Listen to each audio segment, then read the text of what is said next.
வணக்கம். இன்றைக்கி நம்ம பார்க்க போகிற சமையல் ஒரு அருமையான கொள்ளு சாம்பார் எப்படி செய்யலாங்கிறத பார்க்கலாம்.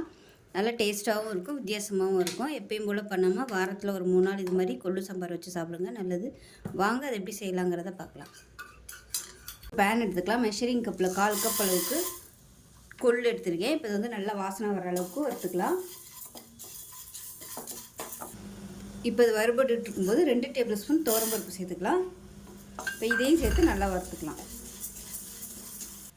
இப்போ பாருங்கள், கொள்ளு நல்லா வறுபட்டுருச்சு, அதே சமயம் நல்ல வாசனை வருது. இதை வந்து அப்படியே எடுத்து ஒரு மிக்ஸி ஜாரில் சேர்த்துக்கலாம். இப்படி கையை எடுத்திங்கன்னா கொள்ளு வந்து படபடன்னு வெடிக்கணும், அந்த மாதிரி வறுத்துக்கணும். இப்போ இதை நல்லா பொடி பண்ணிட்டு வந்துடலாம். இப்போ பாருங்கள், நல்லா அரைச்சிட்டு வந்தாச்சு. இப்போ இதில் வந்து ஒரு 3 டேபிள் ஸ்பூன் அளவுக்கு துருவன தேங்காய் சேர்த்துட்டு தண்ணி ஊற்றி நல்லா நைஸாக அரைச்சிக்கலாம். இப்போ இந்த அளவுக்கு நல்லா நைஸாக அரைச்சி எடுத்துக்கணும். இப்போ ஒரு கடாயை எடுத்துக்கலாம். தேவையான அளவுக்கு எண்ணெய் சேர்த்துக்கலாம். எண்ணெய் நல்லா சூடாயிருச்சு. 1 டீஸ்பூன் போல் கடுகு சேர்த்துக்கலாம். 1 டீஸ்பூன் சீரகம் சேர்த்துக்கலாம். 2 வரமிளகாய் சேர்த்துக்கலாம்.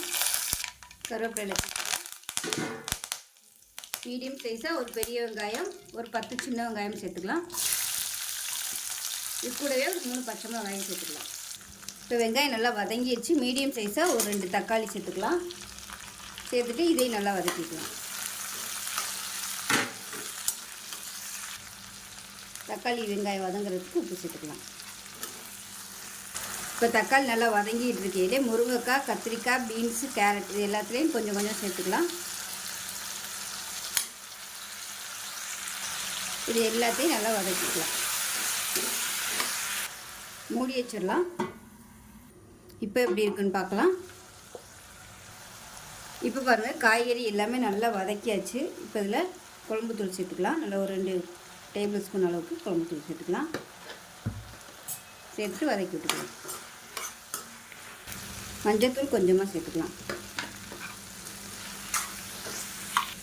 இது எல்லாத்தையும் சேர்த்து நல்லா வதக்கியாச்சு. இப்போ நம்ம அரைச்சி வச்சுருக்க அந்த கொள்ளு பொடி, அதாவது கொள்ளு, தேங்காய், துவரம்பருப்பு பேஸ்ட்டாக சேர்த்துக்கலாம் அரைச்சது. இப்போ மிக்ஸியை அலசிட்டு தண்ணி சேர்த்துக்கலாம். இப்போ இன்னும் கொஞ்சம் தாராளமாகவே தண்ணி சேர்த்துக்கலாம். தண்ணி சேர்த்துட்டு நல்லா கொதிக்க விட்டுக்கலாம். இப்போ பாருங்கள், நல்லா கொதித்து கெட்டியாக வந்துடுச்சு. தேவைப்பட்டால் தண்ணி சேர்த்துக்கோங்க. அடிக்கடி நல்லா கிளறி விட்டுக்கோங்க. இப்போ இதில் வந்து புளி தண்ணி சேர்த்துக்கலாம்.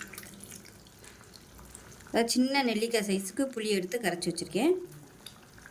இப்போ பாருங்கள், சூப்பராக ரெடி ஆகிடுச்சு சாம்பார். இப்போ கேஸ் அமர்த்திடலாம். மேலாப்பில் கொத்தமல்லி இலை சேர்த்துக்கலாம். அருமையான கொள்ளு சாம்பார் ரெடி ஆயிடுச்சு. ஸோ இதே மாதிரி செஞ்சு பாருங்கள். செஞ்சு பார்த்துட்டு எப்படி வந்துச்சுங்கிறத சொல்லுங்கள்.